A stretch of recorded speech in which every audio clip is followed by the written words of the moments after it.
Hello, listeners, and welcome to the Cognitive Dissidence Podcast.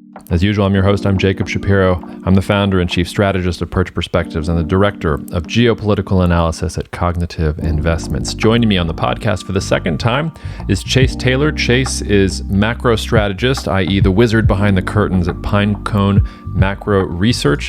Highly recommend you check out Chase's work at pineconemacro.com if this is the sort of stuff that interests you.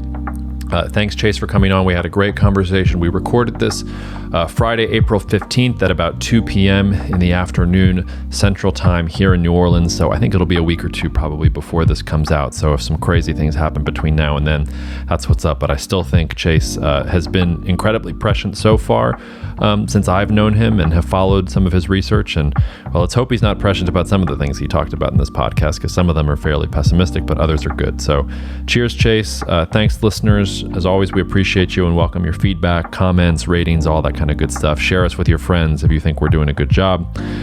Take care, and we'll see you out there. Chase, thanks so much for being here. This will record after the Cavaliers-Hawks game, but listeners, you can't see him. I can see him right now. He's in his Cavaliers regalia. Welcome to the show. Nice to have you back. Appreciate it, Jacob. It's great to be back, and actually headed to Cleveland tomorrow to catch a 40-degree high baseball game. So that's Cleveland for you in April. They have a new name now, right? The Guardians, yes. Guardians. All right, yeah. Cool. There we go. My Atlanta Braves, I guess, are at some point going to get with the program too, but let's not go into that. Let's go into, I honestly don't even know where to start. There is so much stuff going on. I based on some of the stuff you've been writing lately, I wonder if the wage price spiral is the thing at the top of your mind, or maybe the thing that we should start with, because I mean everybody's talking about inflation, and I thought your take on it was extremely well differentiated. So why don't we start there, and why don't you tell our listeners why wages are keeping you up at night? Yeah, so I think really at the end of the day, my conclusion is that they aren't keeping me up at night, because I don't think it's going to be a problem the way some people do. It's kind of funny. Like almost everything in macro right now, the war kind of interrupted everything you thought you knew, and you kind of had to like reevaluate some stuff, which for me included obviously inflation. I kind of did a deep dive on wages, because I felt like the only way inflation was going to stick around in a really ugly fashion was if we had a wage price spiral where wages just would not stop going higher, and that enabled prices to keep moving. I really don't think that's going to happen. I think wages still can kind of roll over, and I would call it the second half of this year, and especially if growth is going to slow down markedly the rest of the year. If you look at how many people, and I wrote that piece a couple months ago now, but if you looked at just how many people were out of the labor force due to either COVID directly or kind of indirectly by kind of parsing through the data, it just became clear there were just millions of people that could still come back into the workforce. And then obviously, you have a lot of people that thought they retired, maybe, that all of a sudden gas prices and food prices and how much it costs them to buy a car, like maybe like, some folks in their 60s or something kind of realize, no, I better get back to work. And the data is showing that the older cohort is going back to work. So I think the supply of labor is going to be a problem in the future, but for the next year or two, just isn't. Yeah.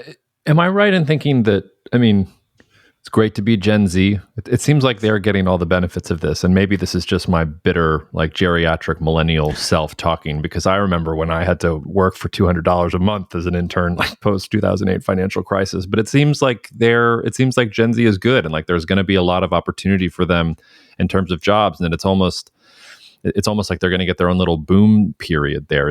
Am I taking it too far? Yeah, no, I think that's fair. I think now that DC realizes they have the fiscal lever, and obviously it works really well, too well at the moment, but it kind of is a realization that anytime you want to get full employment and get the economy moving, you just kind of pull that fiscal lever and it'll work. So I think they will probably have a tighter labor market than we experienced, especially for the last decade of secular stagnation, that they're just not going to have to deal with that. They'll have small bouts, to be problems, but anytime you have that happen, they're probably just going to have a a fiscal and monetary response to kind of help back them up. And if you look at the data, like the youngest people and the lowest educated people and the lowest earning are the ones getting just incredible wage gains. The youngest cohort, like it's over 10% a year right now. So it's so easy to look at wages and go, yeah, but they're negative on a real basis. And obviously they are for a lot of people, for most people, but some of these, younger groups, they're not. Like they're actually beating inflation, even with inflation being over 8%. Yeah, I wonder how that's going to play out. I mean, I think it's good, and I think you pointed this out. It's good from an inequality perspective that some of these lower wage workers are finally catching up because they never did after the '08 financial crisis. After the '08 financial crisis, like the upper classes rebounded fairly swiftly, but the lower classes never really did. But there's something different here about class versus younger workers, because if it is just going to go to the younger workers, then you're going to get this weird dumbbell type thing where like the boomers are great, they're retiring and all their great investments and all the things they got, and then the young guys are feeling good about themselves, but everybody who is kind of in the middle is in this in-between phase where you never really got to take off. And I wonder psychologically what that does to the market. Maybe I'm blinders because I'm in that middle thing and it, it feels slightly unfair, but I don't know. I went away thinking about that from what you wrote. Yeah, and it's funny you mentioned that because like after writing it, I had never really stopped to think about it. And I'm a millennial that has had a rough time throughout this situation. Although working for the government, it's a little bit different. But even there, like most years, you're getting even the government was given like here's your 1%, maybe if you're lucky a 2% raise. And it's not like rents were going down along that time or anything. So. Yeah, it's something worth thinking about, especially from the political standpoint, where you could end up in a situation where the youngest and the oldest kind of see eye to eye in a way because everything's going well for them, but then you have some people in the middle that are still struggling, and clearly like the erosion of the middle class has already been a significant theme, but maybe it's sort of the erosion of the middle class, as defined by age instead of income, can become its own, like awkward, like voting block. Well, yeah, and I was doubly fascinated because you had a great excerpt from a piece that Adam Tooze wrote about kind of the wage price spiral in general, and he called out something that I've been thinking about a lot, because the only times that wealth inequality in the U.S. had been at these levels before COVID was sort of pre-progressive revolution, like early 1900s. Great Depression sort of periods, and then the 1970s. And you really had political revolutions in the United States. They weren't, some violent things happened actually in the 1930s and even before then. But, Sure. Relative to most countries, they weren't violent. And I don't know, I always thought that was going to flip. But in some ways, the path that you charted forward to me and the way you checked sort of the conventional wisdom about 1970s inflation hanging over our heads, it made me walk away a little bit more bullish about the situation in the United States than before. But then I also don't understand how, like at the same time that maybe that's happening, you've got all this political polarization and the country is even more divided than ever. So do you think that maybe that starts to resolve if your thesis is right, or are these sort of two separate paths and polarization has nothing to do with the inequality issues? I know that's a big question. Yeah, that's a really good one though.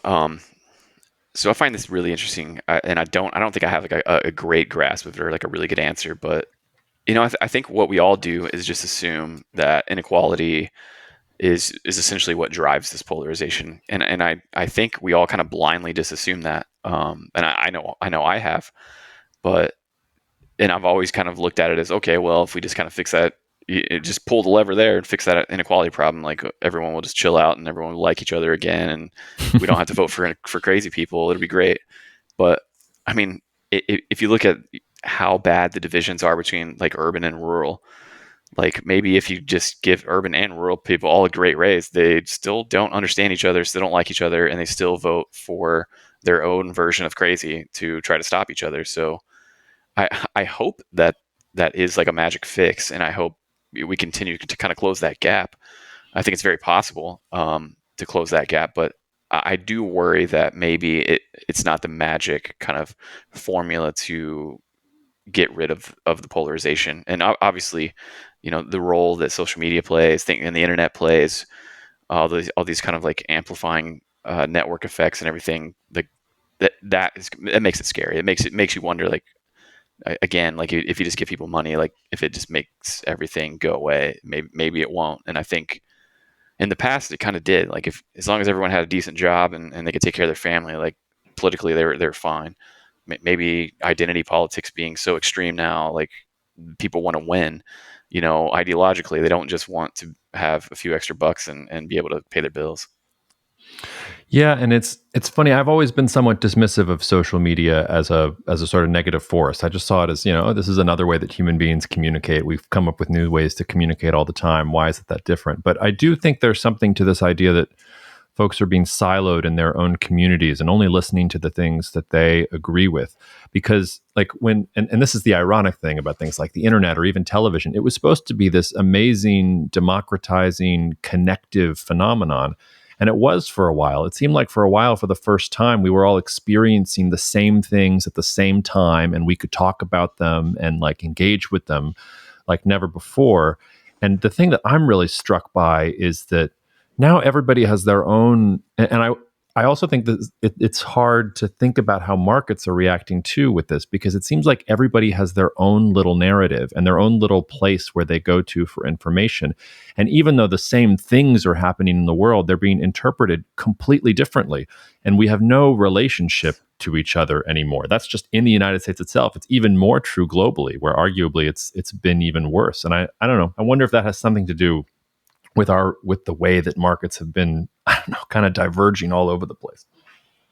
Yeah, it's definitely an interesting thought. I at the end of the day, and I know what you mean. Like I do think social media gets like this really extreme reputation, and obviously I can't remember the name of it. That Netflix documentary was kind of like fan the flames of that. But at the end of the day, like I think most people have experienced it on enough of a level where you realize it's happening. Where maybe you have someone in your family that was, let's just call them normal, and then they got into some Facebook group and they started like you just binge reading stuff from there, and the next thing you knew, like this person that you knew was like really well adjusted, like normal person, is just like extreme in their political views and saying things that are just obviously not true or kind of like unhinged, and that's could easily be from either side of the political spectrum.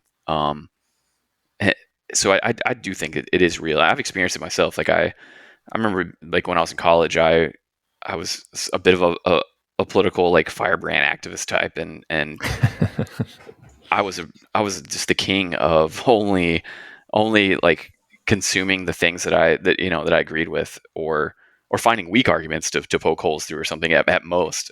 Really, I credit markets to kind of reforming me, because markets, those take all your money if that's the way you roll. So, I've seen it myself. I haven't been on Facebook in many years, but whenever I was on there, like I could see it going that way. But for whatever reason, I always notice it more with like older people, like as you say, aunts and uncles that like millennials may have. So things like that where that echo chamber gets like really extreme. Yeah, I don't know. But we're getting philosophical. Let me ask a little more tactically. One of my favorite things from this piece you wrote, I actually typed it out because I wanted to make sure to say it. You wrote about yourself. Previously you had predicted inflation when everybody else wasn't, and you said you're still an inflationist and you do think we've started a secular shift. But in Qs 2, 3, 4 of 2022, we're likely to show significantly fading inflation exactly at the point that the financial world decides it's a good idea to extrapolate the current high inflation trend. And fading dumb extrapolations is how you make money in markets. I thought that was a great line. I think it's a very prescient insight. Although I will say, it feels like everybody who knows anything thinks the Fed is making a big mistake and is going to have to reverse course. But then you would think that everybody knows that the Fed knows that it's making a big mistake and is going to have to reverse course. So I wanted to ask you to kind of unpack what you're thinking about inflation a little bit more, and then to talk a little bit, just give us a taste tactically of what are some ways to play those dumb extrapolations. Yeah. So, and that is like a perfect example of like the war kind of messing with the thinking a little bit, at least. So I was long Eurodollar futures, which is just a way to bet on less rate hikes than expected, essentially, because I didn't think this is like when we were like, oh, we're going to probably hike 6-7 times in this year, and I was like, okay, that's too much. That's crazy, because inflation is going to fade in the second half, especially. Now, granted, so as soon as the invasion happened, all that spiked because everyone thought, like, okay, well, rates are going to go down, and people were jumping in treasuries because of fear.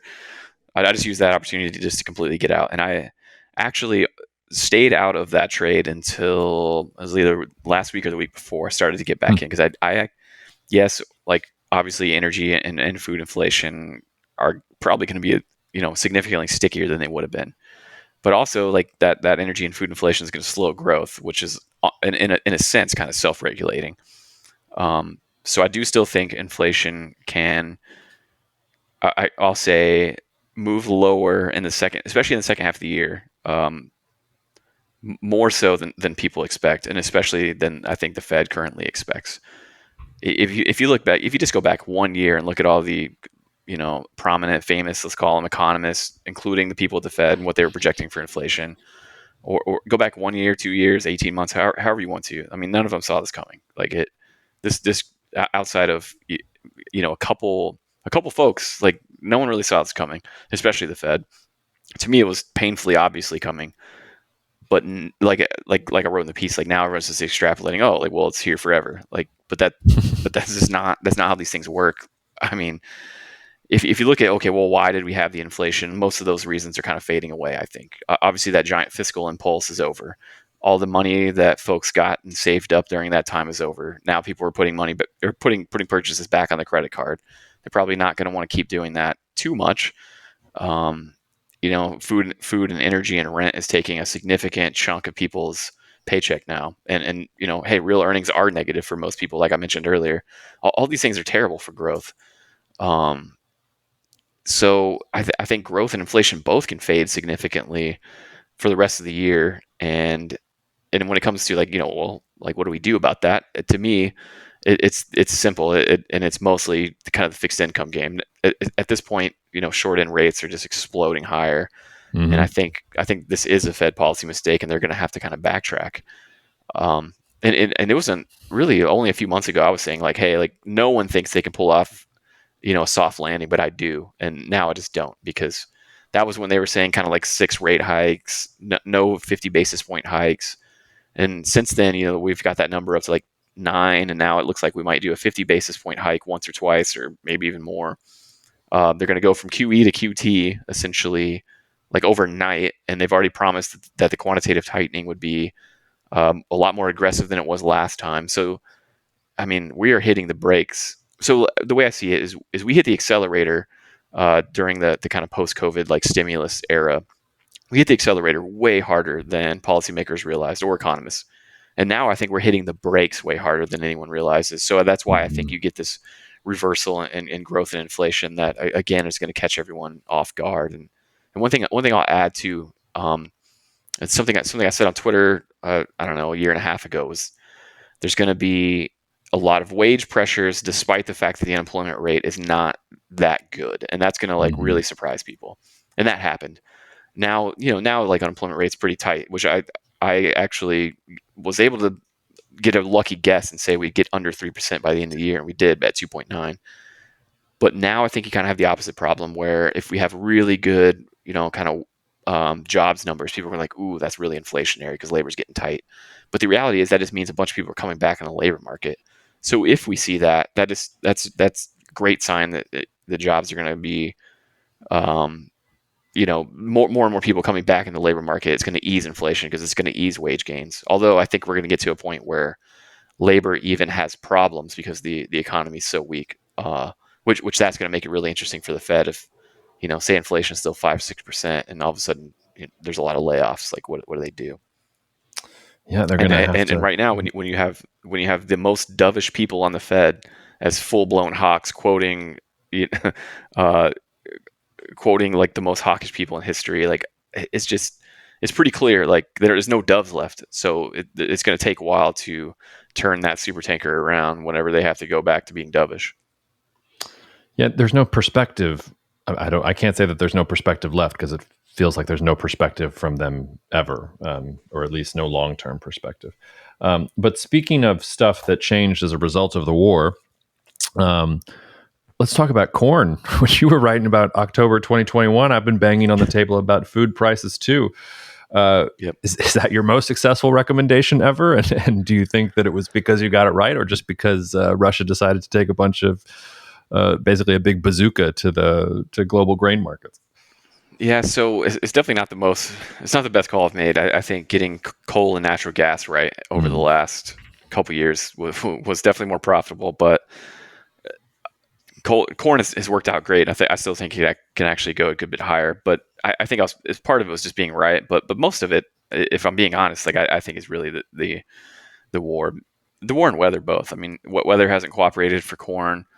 You have it's very dry in the Corn Belt in the U.S. It's very dry in Brazil and Argentina, so that's a problem. And then the possibility of pulling Ukrainian corn off the market, and really for me, like my thesis came down mostly to just one thing. I think natural gas is going to be really expensive, and I think that's going to make fertilizer really expensive, and that's going to make corn really expensive. Like super simple thesis. Now, with that said, I did know, at the time of creating that thesis, like, hey, like I kind of have a right tail here. Like if Russia really does invade, which I thought decent chance, then obviously natural gas in Europe is going to go through the roof, and they're gonna have to limit how much fertilizer they're making, things like that, and that would bring up fertilizer prices globally.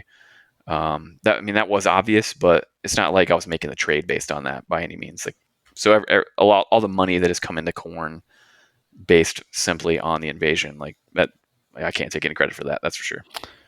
Yeah, it's an interesting one too, because I'm sure you saw that now with the Chinese COVID lockdowns, they're worried that the Chinese are not going to be able to plant corn, or that corn plantings are going to be disrupted in China. And China's been acting weird in general. I mean, kind of bidding up some of these agricultural commodities, which is not normal behavior for them to bid things up like that. And you also, like corn plantings in the United States are down, but they're down 4 to 5%. And soybeans are only up a little bit, kind of incrementally. We had Neil Townsend was on this podcast a couple episodes ago, and he said that, the most important thing from his perspective right now globally in terms of global food markets is what is the corn yield going to be in the United States for this upcoming season.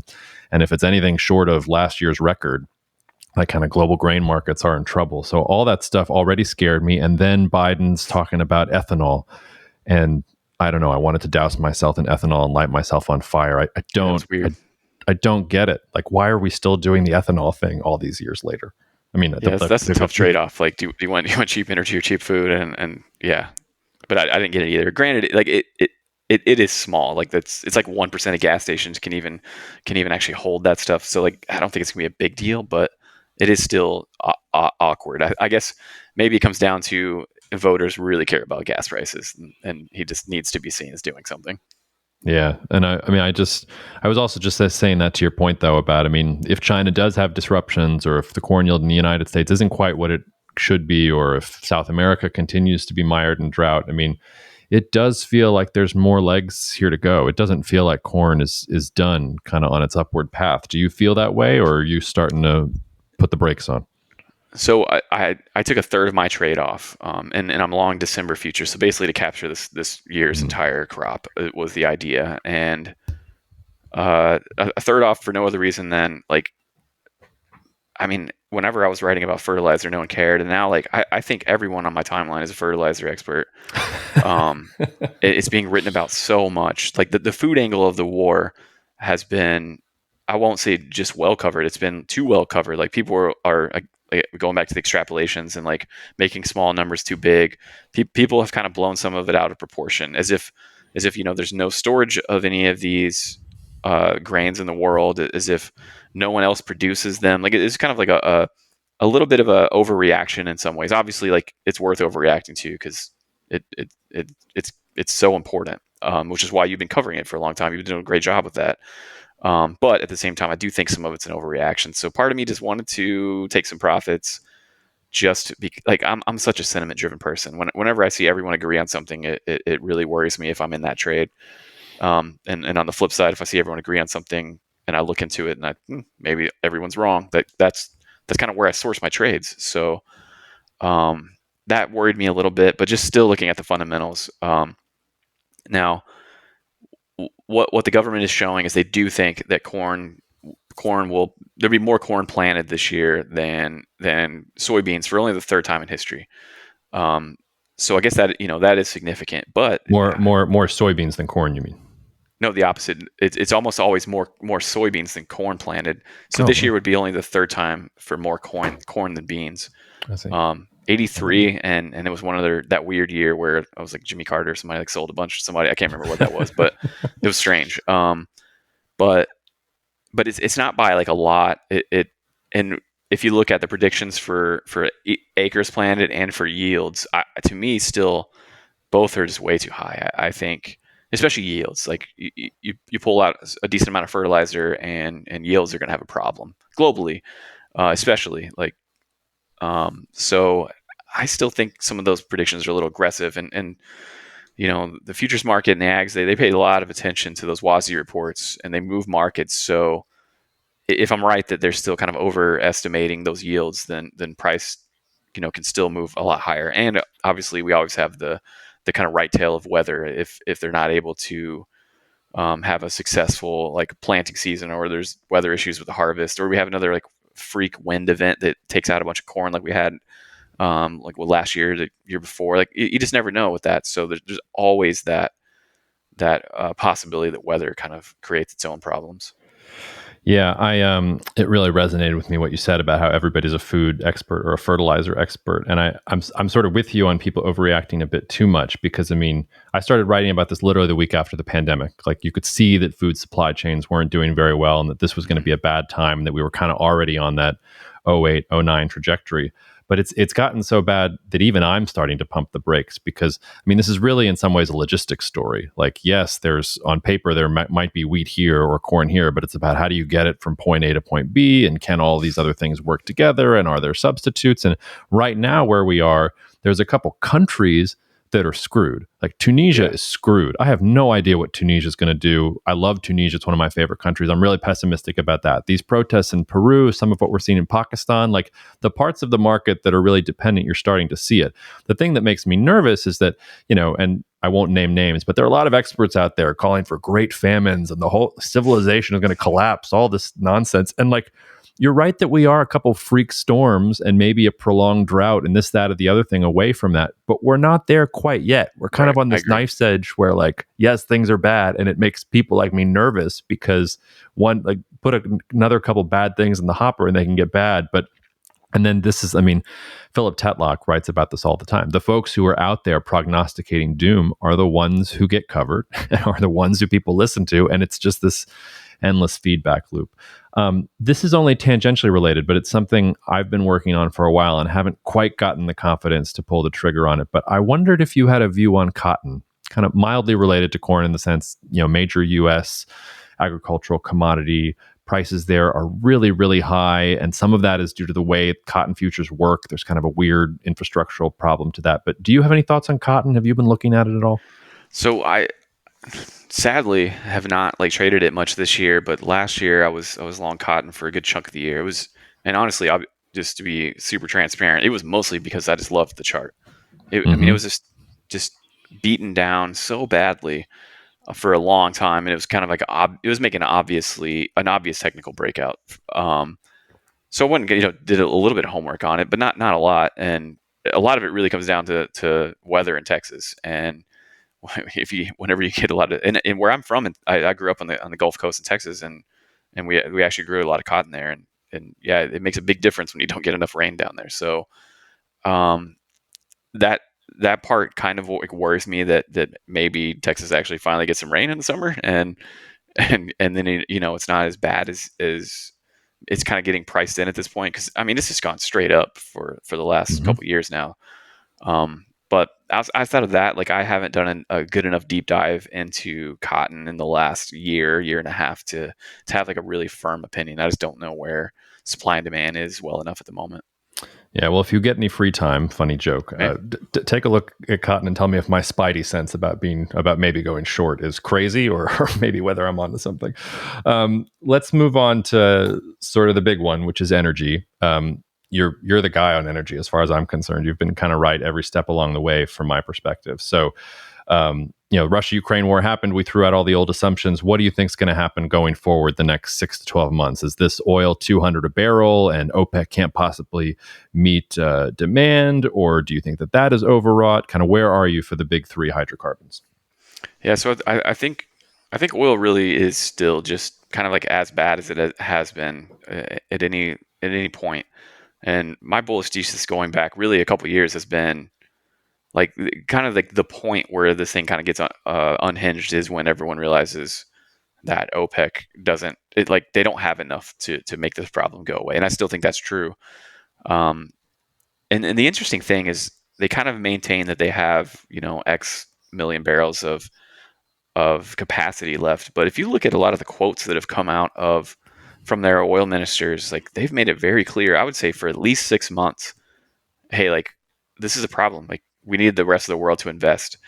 I feel like they tried to say it without saying like, hey, we're pretty much tapped out. But then you go look at the numbers, they're supposed to be increasing 400,000 barrels, every month, and they haven't even come close to that. So it kind of makes it obvious that the spare capacity at this point is largely a myth. I think that was fairly simple to figure out, a year ago.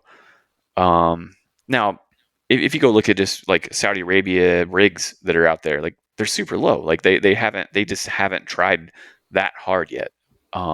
So yes, they can do this, but there's a lead time that you have to factor in. So can they significantly bump up production for 2 years from now, or maybe even for a year from now? Sure.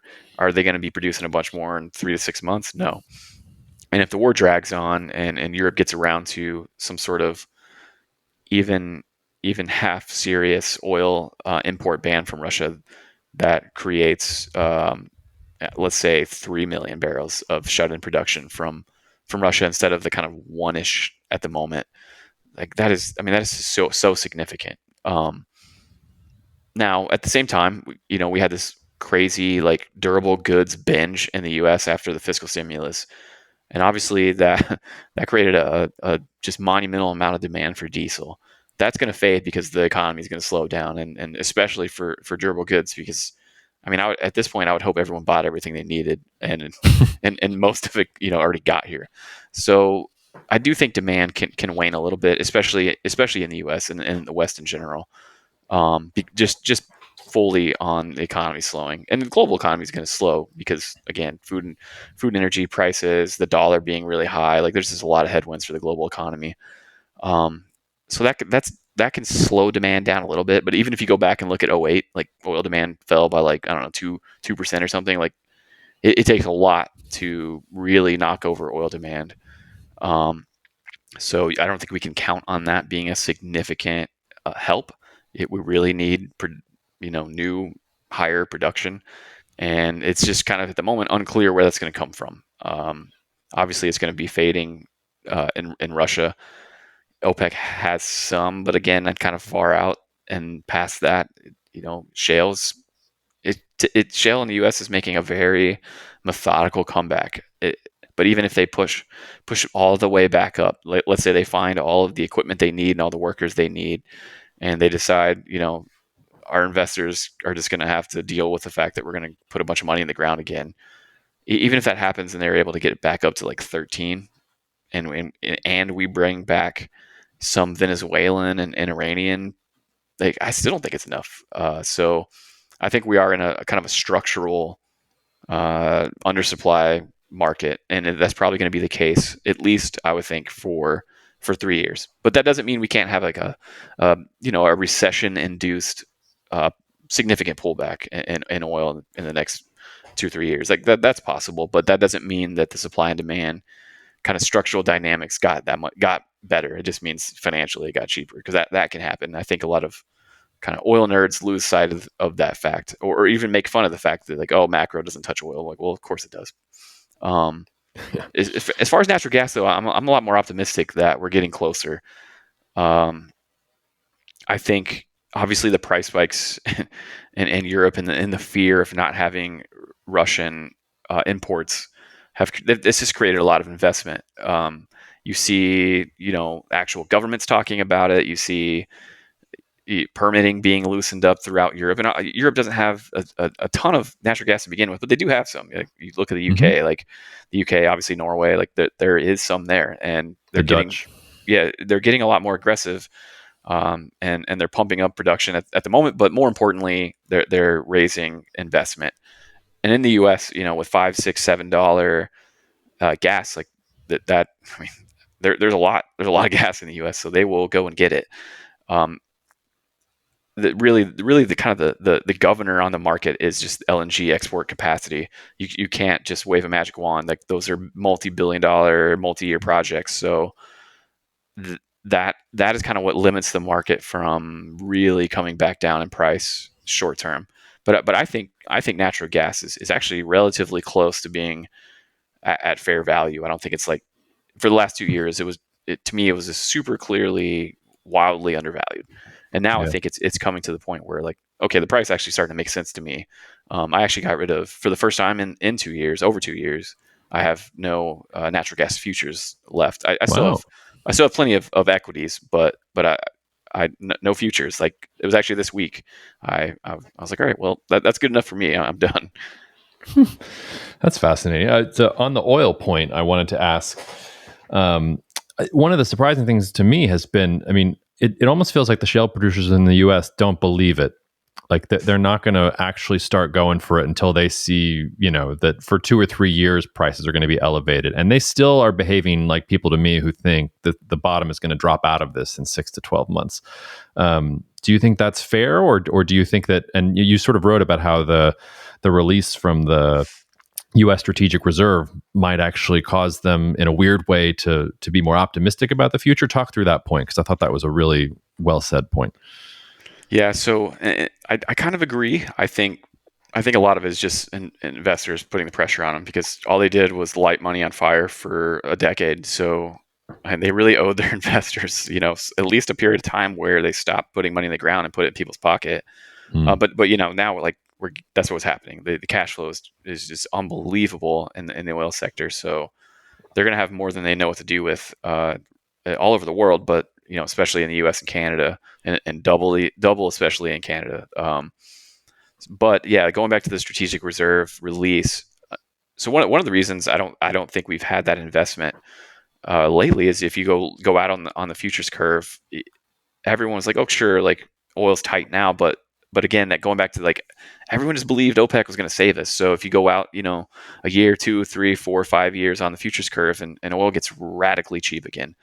If you think about it, if you're about to go put $1 billion in the ground to try and get more oil, it's not necessarily so that you can sell it in 3 months. It's more like, like, hey, we're going to be selling this, a year from now at best, probably many years from now. So you would kind of like to get some signal from the market that they think oil is going to be expensive in the future and not just today. And that had not happened, and really kind of still hasn't. But the major SPR release did really flatten that futures curve, that term structure, to bring the price up in those out years a good bit. Like, the front end got whacked on that news, and then the out years were actually going up. So that's the kind of thing where, if you're making an investment decision as a CEO of an oil company, you can kind of look out at maybe the end of next year, and the price actually makes sense, and you can make money there. And for one thing, you can hedge by using that contract, but also just as like a pure signal standpoint, it gives you a little bit better a feeling about where you're headed. And I wrote in that piece, like, I don't necessarily think the White House knew that when they did it, or that smart to think like, oh, here's what we're going to do to the futures curve. I think it's just really like, hey, we just got to do anything to get this gas price down. But I think they may have accidentally done something that's going to help the oil market, which is a good thing. It's remarkable to me that people actually blame the White House for gas prices. Yeah. Like, there are many things I blame the White House for, and that I get mad about our government for. But, like, high gas prices, I struggle to get in the mindset of someone who blames the White House for that. But I also wanted to ask, and this is one of those scenarios where most of the people I'm talking to agree with you right now. I agree with you. Is there a bear case for oil the next 6 to 12 months that we're not thinking about? I have not been able to think of one. I wonder if you've been able to think of one. To me, the only one would be like a significant demand destruction event. So it would have to be sort of like an exogenous shock. So something that brought, a third of Chinese demand offline and it stayed that way for 6 months, or, it'd have to be something that you can't really foresee, and something significant that hit demand, because the supply side is not that difficult to kind of model out just by looking at, capital expenditures and things like that. And that really doesn't appear to be the answer anytime soon. Are the COVID-19 lockdowns in China enough for you to mull that over, or not big enough? So I think short term, sure, but is that going to be a sustainable long term problem? I just doubt it. And if you look at Chinese imports, like they have fallen off a good bit. So like I do think that is significant, but again, it's kind of significant short term. I just assume at some point they quit on COVID zero, or it quits on them. So I doubt it. She is not talking like somebody who's going to give up, but we will see. No, it's been pretty stunning. Yeah, no, I, in some ways, I respect leaders who go down with the ship like that. I felt the same way about Hosni Mubarak in 2011 when it was the Arab Spring and everybody said he was going to leave and like he was supposed to give his concession speech. And I was telling I was at Stratfor at the time. I remember we were all waiting for the speech and I was like, guys, he's not. And I was like this young analyst nobody took seriously. Like, there's no way he's going to resign. And everybody's like, no, he's going to resign. And then he goes on stage and he's like, I'm the father of the Egyptian people. I'm not leaving this office. And then it like cuts out. Anyway, I like it when leaders double down and stick to their guns like that. Definitely doing that. Before we leave energy, coal prices, any insights there? Because I mean, the one thing I don't think the Europeans are going to go after natural gas or oil with Russia at all in the next 12 months. I'm pretty confident in that take. But the coal ban, and it only kicks in August, but now we're talking about something that's fairly significant, and that's a fairly tight market. And if you think folks haven't been investing in oil, I mean, let's talk about coal for a second, which still powers much of Asia. So do you have any thoughts there? Yeah, I mean, I'm still bullish. Like I have taken some profits just because, I mean, most of the stocks I bought, have gone up many times over at this point. But for one thing, I mean, it's just the natural relief valve for when gas prices go up. So that just is like almost embedded. And yeah, like the production and how tight it is just kind of unbelievable. Like I don't know where we're going to get coal from. If you look just in the U.S., I mean, just the U.S. producers, they're basically all sold out all their supply for like 2-3 years. So like you can call them, but they're just going to be like, yeah, sorry. And obviously U.S. exports have popped and they're at multi-year highs, and production, it just really struggles because there's no investment. No one wants to put money in it. Everyone views it as like a terminal bet. Like, okay, this is going to end in like 4 years. So how do I value your cash flows for that? And we still haven't had the recognition that that's not true and that we have to have this stuff, so that you better give them money.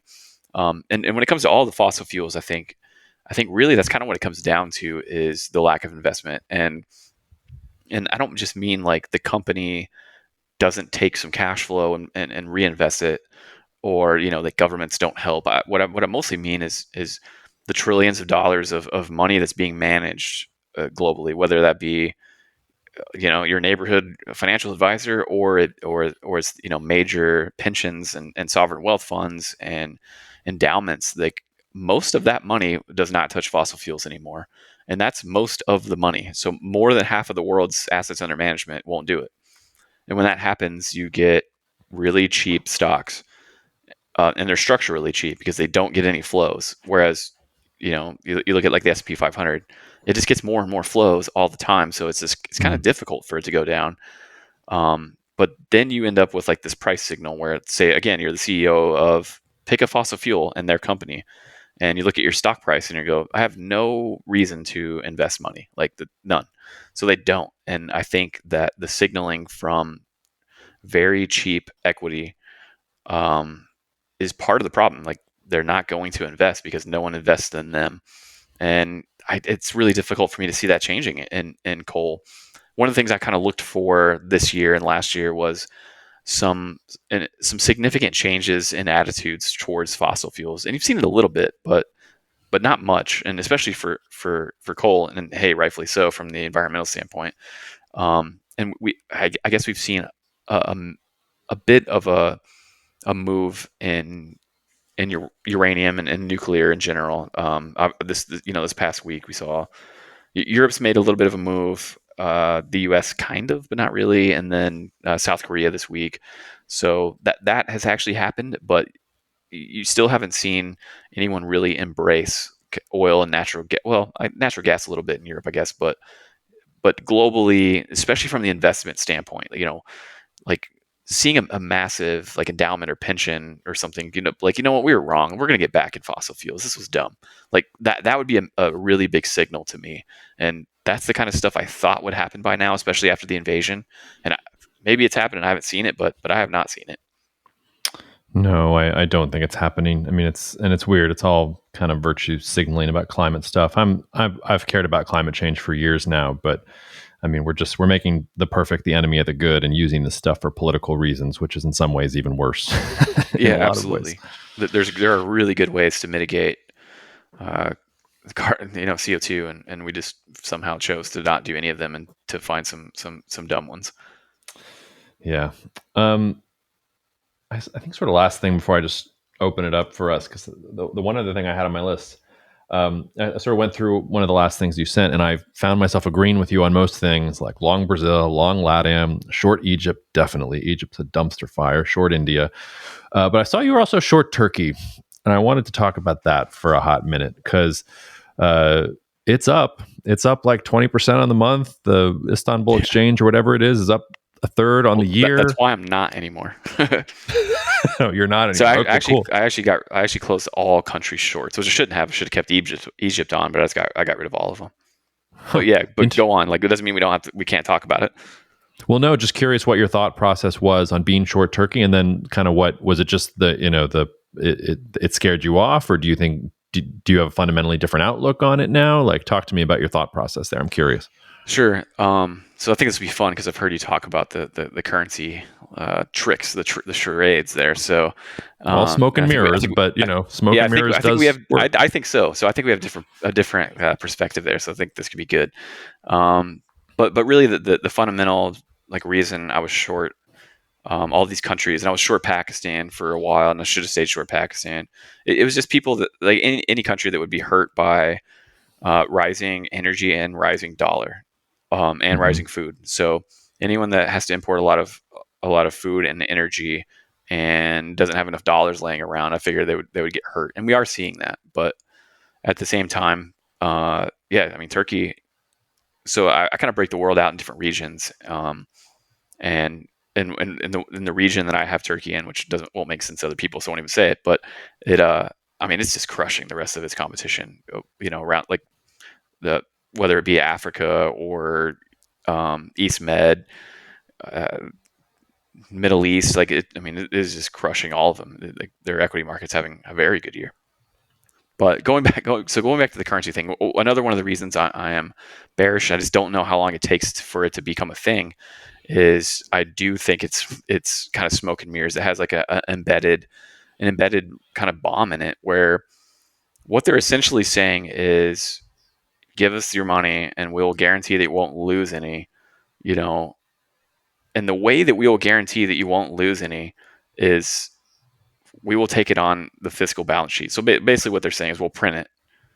So if you get into a situation where the currency kind of for whatever reason comes, unhinged and starts to really fall, then all of the people that have those deposits go to the government like, cool, you said you'd kind of, plus us up to get us to even here. So give us our money.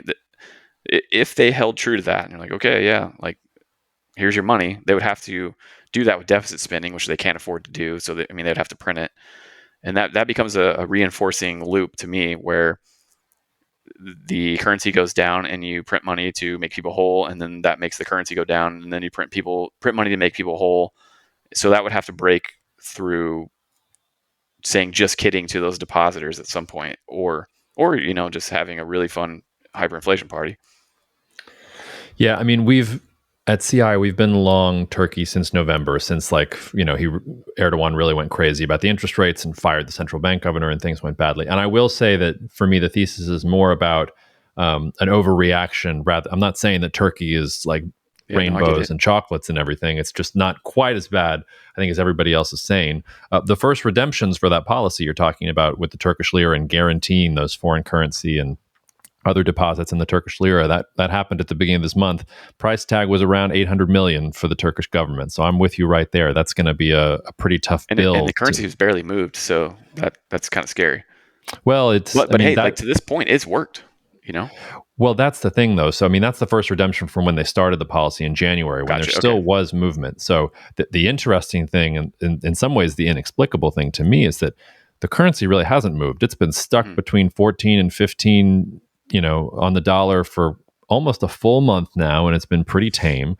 And I've been trying to explain, because I think you're right about the food and energy problem. But one of the things I think has gone unnoticed is that, Turkey was very brash about the Ukraine conflict at the beginning. They have been anything but since, and they are importing like double the amount of Russian wheat than anybody else. Their energy access with Russia is still good. They're still buying. So in some sense, they've engineered things so that they're just getting maybe cheaper like versions of these Russian supplies going forward. You kind of add into that a weaker lira. It challenges a lot of things, but it does supercharge their exports, and that's the one thing they're really good at. They're the only ones in the region who make things, and they're in a really, really great location. And then I think the other really interesting thing is that foreign investors have basically run away. As far as I can tell, the people, I haven't met anybody else like me, like and us at CI, where we're long Turkish equities. To the extent that I know anybody who's in it, they're short, and the short interest is really high on some of these ETFs. But the thing that's happening on the backside of that is that Turkish domestic investors are buying Turkish stocks, and they're doing that because all their fixed income instruments in Turkey suck because of what the country's doing. Food inflation 60%, and the policy rate's 14%. Like that's significant. But like you say, but they're going to bid up stocks. Yeah, so I think that's what's going on. But I can make an equally compelling case, like you said. I mean, they import 70+% of their energy, a lot of their food. There's a lot of smoke and mirrors with this currency stuff. All it takes, they've managed to stabilize market sentiment. But if it went south again, do they really have the money to back it up when the chips are really down on the table? Those are all really scary things, but I don't know, just geopolitically and from a macro perspective, like you said, they're not Egypt. They're not, some of these countries that are around them. And I also think long term, there's an interesting thing happening energy wise, where they realize if you take Russia off the map, like they're the only option, because like Iranian oil and gas and Iraqi and Azerbaijani and stuff in the East Med, like all that stuff kind of has to go through Turkey, and they have found some stuff in the Black Sea too. So I think Turkey's also dreaming of this future where they're actually an energy hub or maybe even an energy exporter. And there's a lot of gas in those kind of contested areas with them in Greece. So speaking of, Greece is one that just announced they're about to start putting billions of dollars into trying to find some gas off the coast. Mm-hmm. So it's a very interesting way of looking at it. And to your point, like some of the best investments are just when something just finally bottoms out as just being so bad and becomes a little bit less bad. On the currency shenanigans, I'll call them, it's a Hail Mary, but I think at the end of the day, it is one that can work. So if he puts the currency to sleep long enough to get kind of the macro backdrop back under control, then he can kind of ease back out of that. So they go, okay, like you don't need it anymore because the currency's fine. So we're taking it away, and maybe you can kind of, do that without having a problem. I think that's obviously very difficult for them to pull off, but it isn't impossible. And I think that's noteworthy. Well, and he's only got to do it for a year. He's got a presidential election in about a year, and if he can win that election and win it kind of, with his party dominating, like he's set for kind of a long time. And this is the other kind of leading indicator with him. Inflation's over 60% right now in Turkey. It's surging above even their central bank estimates, which I assumed were very aggressive so that people didn't get surprised. There's no riots in the streets. There's no political opposition coming up against Erdogan. His poll numbers have actually gone up in the last couple months. So some part of me thinks that maybe Turks like what he's like. Something in the mix is right. And I'm even as somebody who's long, I'm like struggling to explain exactly what it is, but the market is telling us something. I'm just trying to read the tea leaves. You look at the equity chart, and it is definitely telling us something. Like that I cannot argue with. I've been basically a Turkey perma bear for years. So, but I understand where you're coming from, and I always wanted to like get to a point where I could get long, because the potential, like you say, I mean, they make and export a lot of stuff, and they're good at it. It's not, you look at something like the drones they export; those things are really good. Like they make a big difference for people, and that's not the only technology that they're really good with. So yeah, to your point, like the potential is really, really there. So if they can just kind of have decent governance, it could really run. So I definitely appreciate the thoughts behind the trade. Yeah. I know you've got a hard stop, Chase. Anything I didn't ask you, or any parting thoughts pearls of wisdom you want to share with our listeners?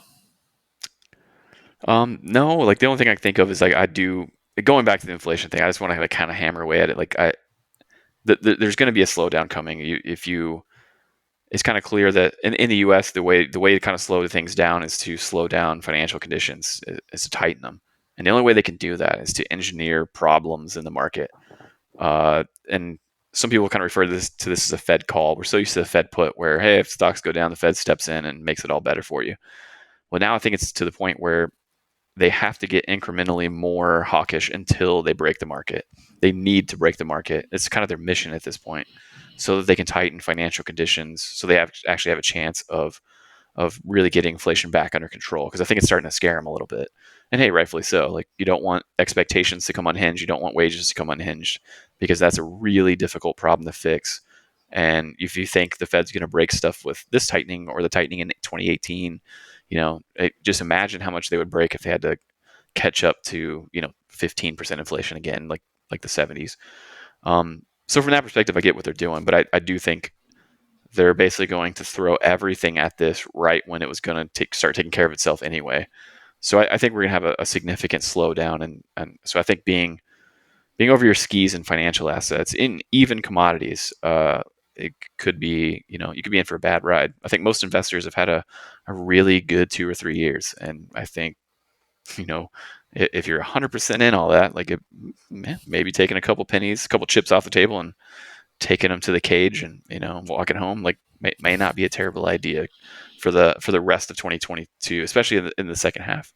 And I've been really bullish, for months, years, but I think things have changed a little bit with the way the Fed is going to have to treat the markets. Well, on that optimistic note, you can find Chase's research at pineconemacro.com. We'll also put all that in the intro. Chase, thanks so much. Good luck to the Cavs, and we'll have you back on soon. All right, go Cavs. Take care. Cheers. Thanks for listening to the latest episode of The Perch Pod. If you haven't already, you can find us under the name The Perch Pod on every major streaming platform. Subscribe for downloads, follow us, all that good stuff.